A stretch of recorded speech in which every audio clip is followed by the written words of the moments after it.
देखु सांग मैंने मु काली जो मंजा काटा शिखी से मंजा को काटिकी गोटे बाउल रखी दही मंजा करने। तो गैस ऑन करी आम पानी देदेले 1.5 ग्लास देकी आम कौन करवा टी सीझेदबा जेहेतु यहाँ टी पाकल मंजा था से सीझेबा पड़ा। कषि मंजा है आप डायरेक्ट दही मंजा करेंगे।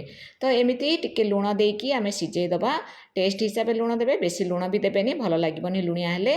सीझे सारापर 5 ରୁ 7 मिनिट भितर आम ये सीझाटी प्रस्तुत होती पानी को स्ट्रेन करदे आप हाथ में भी चिपिकी देखा देखो भल भाव सीझी एवं आम गोटे बाउल को यह ट्रांसफर करदे कर सारापर से दही देदेबा दही गोटे बड़ कप माने गोटे बड़ बाउल दे देछि दही तापर कंचा लंका आप 3 ରୁ 4 दे देछि छुरी रे काटिकी दे पारे मु कईची काटिकी दे देछि।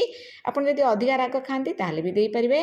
खंडे अदा को मु ग्रेट कर दे देछि धनिया पत्र किछि दे देछि आ लुण आउ टिके दे देछि। आपन लुणटा देखिकी देबे लुणिया हे गले भल लागिबनी। तो दही मंजा हमर प्रस्तुत हो गला। वीडियो जदि भल लागुछि लाइक शेयर सब्सक्राइब कर देबे। धन्यवाद।